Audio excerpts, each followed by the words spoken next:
show is just dark. I mean, it's like dark, dark, dark. It's like black on black. The approach to the series in general was to try and make it feel timeless. I wanted to go back to the comic books and really do a serious Batman show. And it worked great, and it was just a show you wanted to watch again and again. There was something about it that just punched you right in the face when you turned on the TV.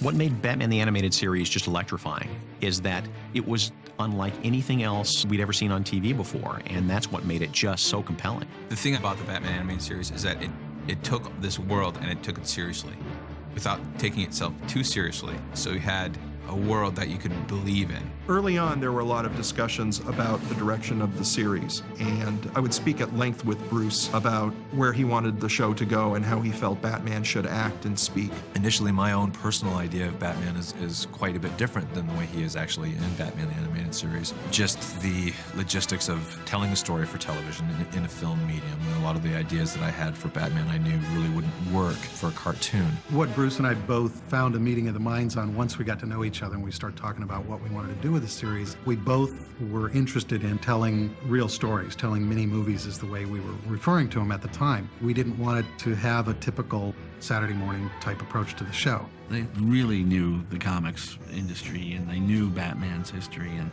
they knew all of the different years and different styles that went into making these characters what they were, and that's why the Batman Animated Series works so well. When I first saw Batman the Animated Series, it was groundbreaking. What it did, it captured a style and tone that was completely different from anything else that we've seen in cartoon at the time. We call it Dark Deco. Dark Deco world with some computer technology going for it. It's just another dimension of a contemporary world. In my mind, it was sort of like, what if the 1939 World's Fair had gone on another 60 years or so?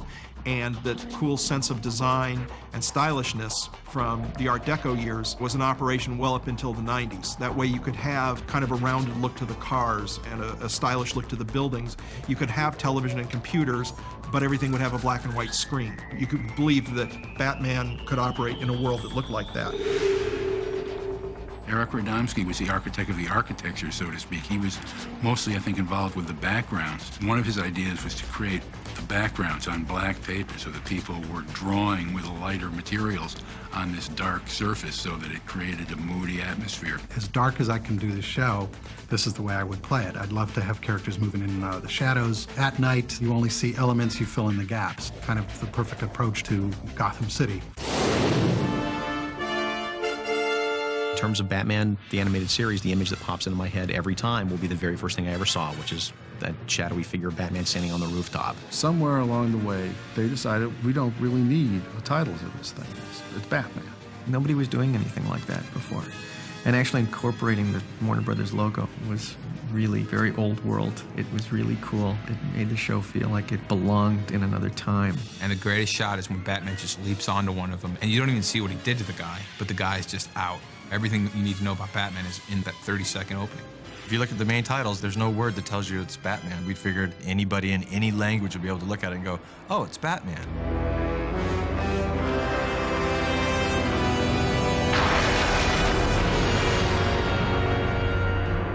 Bruce was very determined to tell the show as visually as possible, which was a challenge and a very bold direction. It was kind of, guerrilla cartoon making to a degree, because we were just taking our skills and knowledge that we had accumulated, but at the same time, willing to throw the rule book out if we thought that we could get a cool cinematic effect out of it or a good storytelling device. As a writer, I was always looking for ways I could bring little flourishes or extra value to every scene or every episode. I remember in Heart of Ice, one thing I wrote in the script, it's a cool way to show off Mr. Freeze's powers. He had to get into a building, so he ran over to a fire hydrant, kicked it open with his big old metal boot, and shot his freezing gun into the water coming out, and that acted as this big frozen geyser lifted him up and put him in the building. Freeze! The thought process on Batman was great. Here, he's a character who doesn't talk much, which is as he should be. And I thought the more you can tell stories like that, the better the show is going to be. You just feel a lot of responsibility about it because he is an institution. He's a special icon to a lot of people. You're not reinventing him. you're building on what he was and has been. They went back to the core concepts of who Batman is. What was the motivation of the character? What were the things that mattered most to the character? I've told Bruce and Paul from the beginning that I thought Batman was the real character, and Bruce Wayne is the disguise. That's the face he puts on for the world. Batman is who he is in his heart. I think there's a lot of different levels to appreciate the character. There's a fun, chummy pal thing with him and Robin that kids can latch onto when they're little. And there's also a dark, tragic aspect of it that as you get older, you start to understand, and it feels more realistic. I think one of the things I loved about Batman the Animated Series is that you can see the first episode, you can see the 10th episode, you can see the 3rd season, and still walk in as a first-time viewer and feel like it's touching upon everything that you know true to be about Batman and the characters that he fights. Who are you? I'm your worst nightmare. Batman has, by far, the greatest collection of villains in all of comics. Oops! Looks like we're experiencing technical difficulty. But don't worry, folks. We're still on the air. So often the Joker has been played as sort of like a harmless clown or a total raving psychotic madman, which actually defeats the purpose of doing the character, because then he becomes totally unsavory. He had these really demonic, scary eyes and this tooth-filled grin that looked like the Blue Meanies in Yellow Submarine. With the Joker, I felt we struck a nice balance between the clown and the killer. We also got into his personality a lot and really made him kind of a scary character. And he was a character that you didn't get bored with seeing. Sherlock Holmes has his Professor Moriarty. Batman has his Joker. That's why the Joker's endured for so long. Most people would just go out and commit the crime. He likes to announce that he's going to do things and challenge you to stop him. It is to laugh, huh, Mr. J? Harley Quinn, yeah, my favorite. Hear, hear! Paul was right in this episode where he just kind of had this weird idea. It's like, oh, wouldn't it be fun if one of the Joker's henchmen was a hench girl? And then I just made her kind of a screwball who would say things with a goofy attitude, yet when the Joker called on her to pull a trigger, she could do it. Harley Quinn was such a big hit. I mean, they've made toys and statues. They've incorporated her into the comic books. She has her own series. You know, I think Harley Quinn is a great foil for Joker. I'm not an actor anymore. I'm not even a man. I love the visuals of Clayface, and they did a terrific job with him. From being an actor to being this monster that can look like anybody, Clayface was really great. All that dripping and all that, oh my gosh.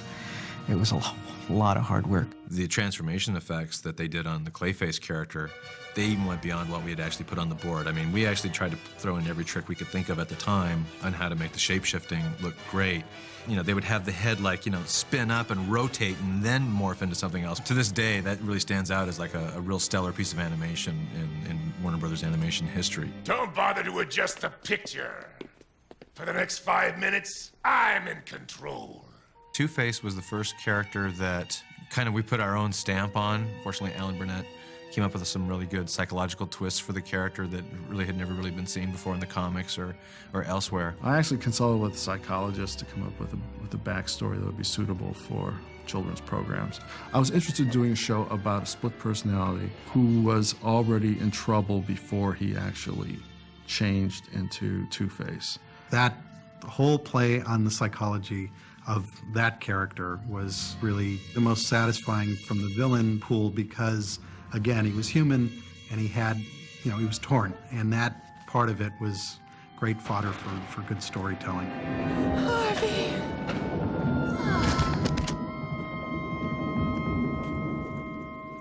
I've read every single Batman story ever published. I've listened to every radio show. I've seen every cartoon. I've read every book. And Heart of Ice is easily one of the best Batman stories ever told. Since you ally yourself with my enemies, you leave me no choice.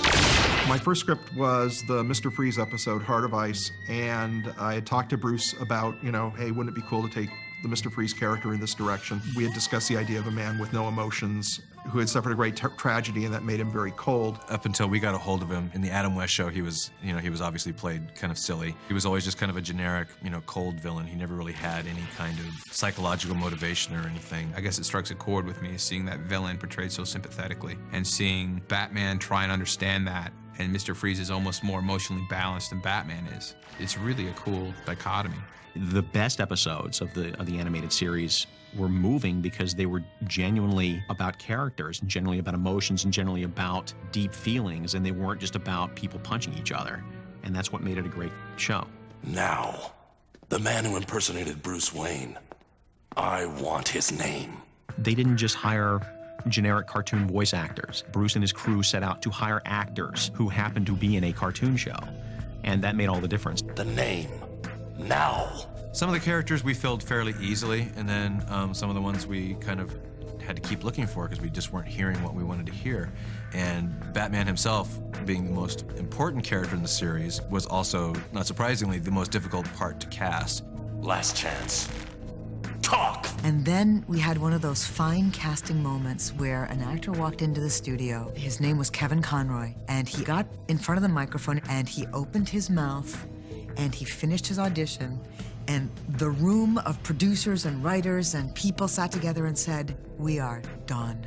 The minute he opened up his mouth and started reading the Batman dialogue, his voice went down into that Batman voice. I just went to a very dark and private place in my vocal range, because it seemed like such a dark, private world he lived in. And we all just kind of went, "Whoa, I think we got him. I think we got our Batman." He's good, but no actor is that good.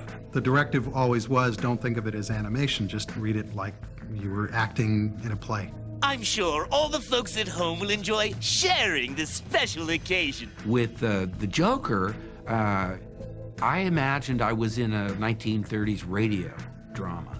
They told us from the first day of recording, forget cartoon sounds. We don't want any cartoon voices. We cast a lot of actors who have what we call a voice with character, as opposed to an actor doing a cartoon voice. This is people who have either a recognizable sound or a quality to their voice that is special and identifiable.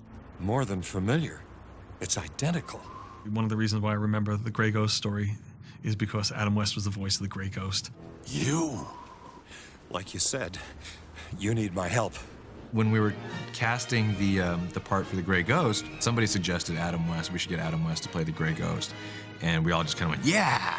There was a great parallel story being told between Grey Ghost's origin and Batman's origin. And the fact that they had Adam West playing that role just gave it more meaning and more resonance for me, somebody especially who grew up on the original Batman TV show. That's one of the things that really helped set the Batman show apart from other cartoons on at the time, was that the high caliber of the vocal performances. I'll cancel Master Bruce's rendezvous with, Bambi, was it, sir? Yes, Alfred, do that.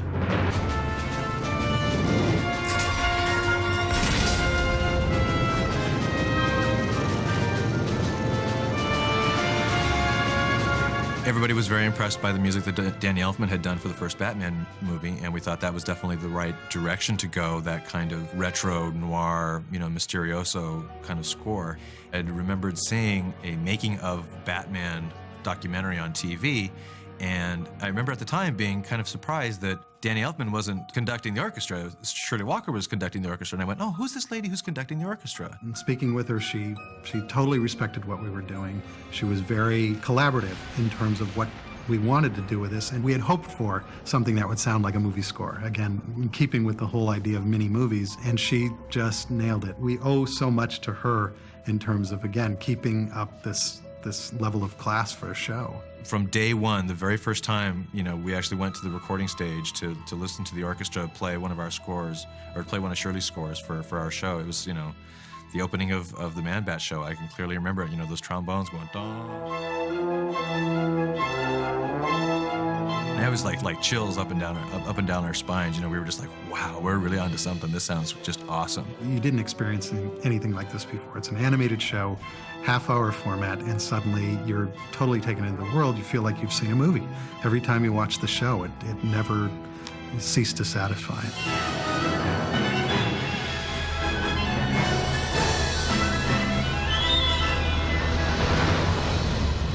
When we got the first show back animated from Japan on Leather Wings, Eric and I both just breathed a huge sigh of relief. And even without the score or the sound effects on it, we knew, we'd kind of struck gold. We were so jazzed when we saw that first footage. We saw Batman doing Batman stuff, and it was so cool, and it worked so well.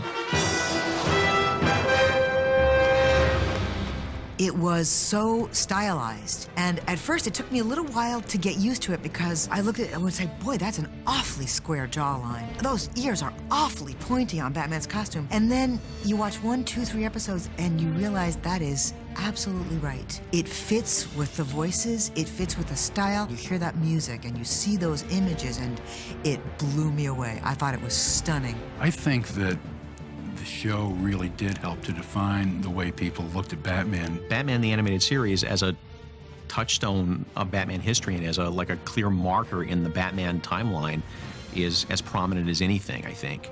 Is going to be as important to Batman's history, perceived that way now and in the years to come, as important as the New Look Batman in the 60s or the Dick Sprang Batman in the 50s. It really was a touchstone that not just cartoon guys, but comic book creators themselves have been able to draw from since then, and that sensibility and that sense of giving Batman that darker edge and that timeless quality to him. It's very much an important marker in Batman's history.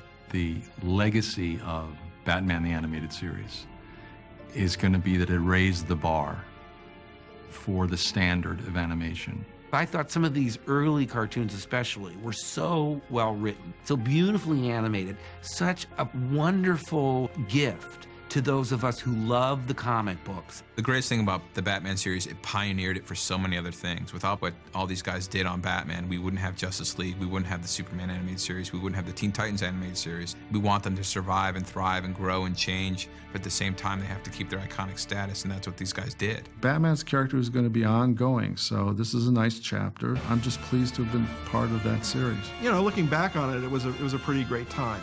It's hard for me not to idealize it as this sort of wonderful moment where we were all happy and blissfully doing our job and thinking, oh, we're making the Heart of Ice episode, we're making On Leather Wings, we're making something great. It's like, no, we were guys doing jobs, and a really good one came along. For my money, this is the quintessential Ultimate Batman because it incorporates all aspects of the history of Batman. It was the turning point in careers for all of us. And that was pretty cool because I think threw a lot of the guys on the show back to when we were kids and the shows and the films that we'd seen and thought, wow, that's great. I'd love to do that for a living. What a cool job. Suddenly we were in that place, and to have people react to it and enjoy the same things that we were enjoying, that was the ultimate satisfaction. In a way, our version of Batman is, I think, at least I've heard from a lot of people from, who grew up watching the show, that's the Batman they think of when they think of Batman. It's like, oh yeah, that's, the Batman animated series is Batman to me. So it's neat to be a part of that legacy.